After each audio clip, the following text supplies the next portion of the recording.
Ben is amazing. Ben should be at these conventions because it is just like a beautiful, amazing flower sprouting from his brain at every moment. And everything that he says is kind of a psychedelic poetry. It's really amazing. Ben, if you guys don't know, he created the cartoon The Tick, which was kind of a cult hit. I was at Comic-Con with him and people were stopping him almost as much as they were stopping me because there's so many diehard fans of The Tick out there. But his episodes are kind of crazy stuff, right? And I think that what happened with the beat thing was Sarah said, oh, I'm going to try to take that crazy Ben idea and take it as far as I can. So now Cass is naked and covered in beads. Spoiler alert! Sorry, I was supposed to say that before. But... Okay, thank you. Thank you. Dean, was Dean involved in that scene? Why do you want to know that? Yeah. Helps you sleep, great.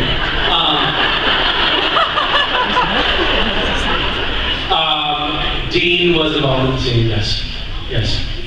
Sort of. Jensen was involved in the scene. He played one of the beats.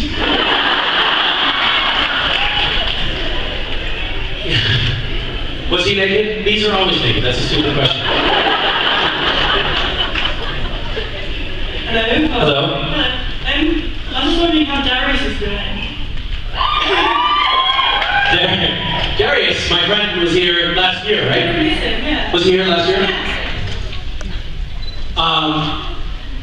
I don't know. Maybe at the next convention I'll convince Wayne to bring him as a guest, and he can tell truly embarrassing stories about me. He has some stories there.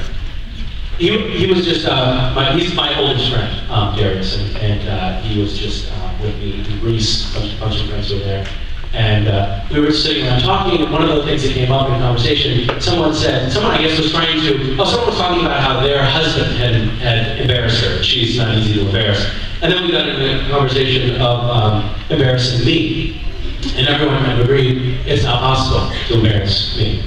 And then Darius was like, so this one time, and began to tell several stories, and I did turn red. I was very embarrassed. And these are in front of my friends, so. Do you want to share a story?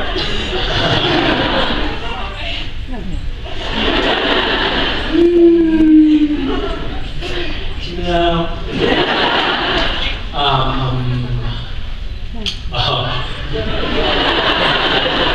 I mean, so embarrassing. I'm trying to think if there's any of them that I can even come close to sharing with you. No, I don't think so. I think not.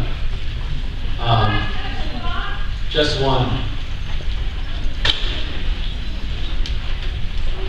No.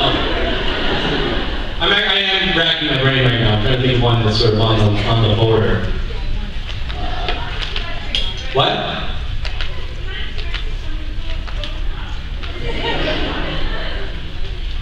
Here's the problem right now. I don't know if you ever have this problem, but sometimes when I'm trying to think of something, I can't think of anything because something else is stuck in my brain and it's too loud. And so the most embarrassing story is the only thing I can think of right now. I definitely can't tell that. So maybe when we all get to know each other, maybe. Well, you know what? I solemnly swear this to you right now. At Asylum 25, I will tell that story. Okay? Pinky swear. I promise I'll tell the most embarrassing story. Thank you. Okay. Which happens to be also one of my funniest stories, but can't tell. Hi.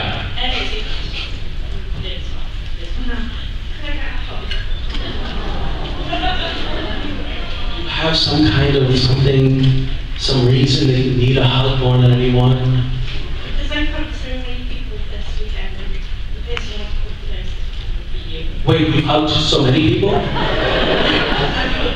Mom, DJ, Rufus. Oh, then you're making me feel less and less special. Also, I happen to know that most of those guys are incredibly sick, and so you're now a disease vector. I can't touch anyone who's touched Steve, so.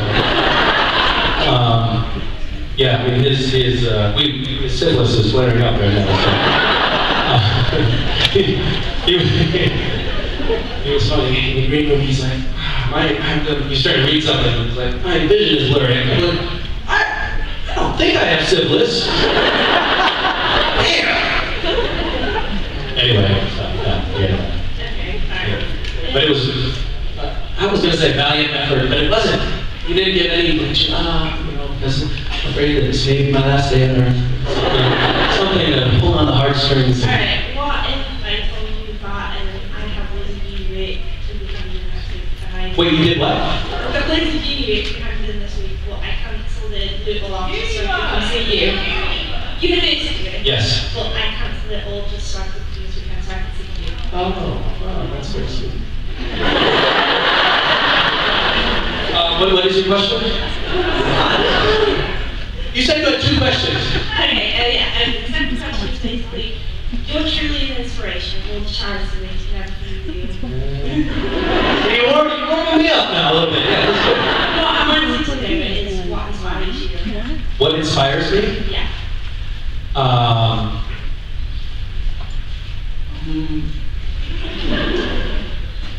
Honestly, I think people who live their life as kind of a good example to others. I don't really like preachy or dogmatic people, or people who like to try to tell other people how to behave or how to live.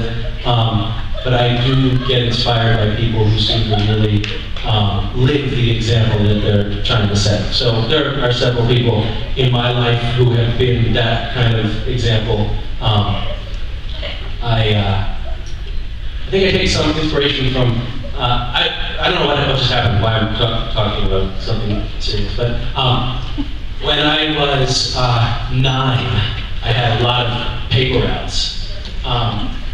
I was making a shitload of money as a 9-year-old. I was getting up at 5 o'clock in the morning to do the morning route, and then I had an afternoon route as well after school. And then I had a weekly free paper that I had 3 routes for. So every Wednesday I did 3 routes for the weekly free paper. Weekly free paper was the town crier, and nobody really cared if they got that paper. So I just picked all the papers up and threw them in the dumpster. So it was a really quick route. I could get that one done fast. Have I told you that story already? What? There it is, yeah. So, anyway, but I was 9, and on one of my paper routes was this guy, Mr. Hygus, who owned the radio station in town. And one day when I was collecting payment at the end of the week, Mr. Hygus came out and introduced himself to me, and my younger brother was tagging along with me. And for some reason we chatted for a minute, and he somehow learned that we didn't live with my father, that I was being raised by a single mother. And he had this sort of ashen look on his face. He's an old man, he's about 70 at that point. And the reason that he had that sort of downtrodden look on his face was because he had, for a long time, been sort of a surrogate father to a lot of young boys who didn't have dads around. And he'd given it up because it had been too much work for him, but then he saw us and he was like, oh, I have to do this again, don't I? And then he was so unbelievably sweet and generous with us. He tried to teach us Chinese. We'd go over to his little workshop a couple times a week, and he taught us how to wire electric motors and how to make little balsa wood boats, and he would take us out to eat at restaurants which we didn't have money for with our mom, so it was always this really special treat for us. And it was just such a generous and meaningful act, and he never asked for anything in return. And we moved to another county and didn't see him much for about a year, and then stopped by to give him some Christmas presents, and his wife came to the door and he had passed away. Shit, what's wrong with me? But it was just